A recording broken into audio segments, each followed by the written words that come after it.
കേരള ശാസ്ത്ര സാഹിത്യ പരിഷത്ത് ജില്ലാ സമ്മേളനം മടിക്കൈ കാലിച്ചാമ്പൂതി റെഡ് സ്റ്റാർ ക്ലബ്ബിൽ ആരംഭിച്ചു.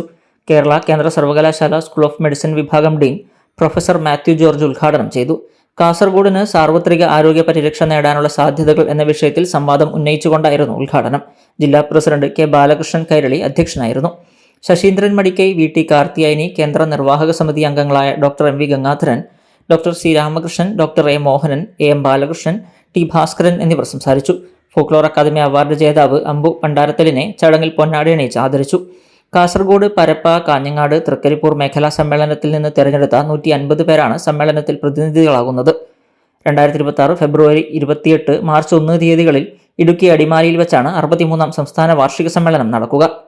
ഉദ്ഘാടന സമ്മേളനത്തിന് ശേഷം ജില്ലാ സെക്രട്ടറി പി രാജൻ പ്രവർത്തന റിപ്പോർട്ടും ട്രഷറർ കെ പ്രേമരാജ് വരവ് ചെലവ് കണക്കും അവതരിപ്പിച്ചു.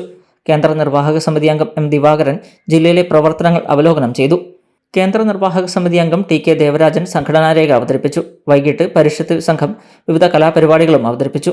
തിങ്കളാഴ്ച രാവിലെ 9 മണിക്ക് പ്രതിനിധികൾ ഗ്രൂപ്പ് അടിസ്ഥാനത്തിൽ പ്രവർത്തന റിപ്പോർട്ടും സംഘടനാരേഖയും ചർച്ച ചെയ്യും. ഉച്ചയ്ക്ക് കേന്ദ്ര നിർവാഹക സമിതി അംഗം എസ് യമുനാഭാവി പ്രവർത്തന രേഖ അവതരിപ്പിക്കും. പുതിയ ജില്ലാ നിർവാഹക സമിതി തെരഞ്ഞെടുപ്പോടെ തിങ്കളാഴ്ച സമ്മേളനം സമാപിക്കും.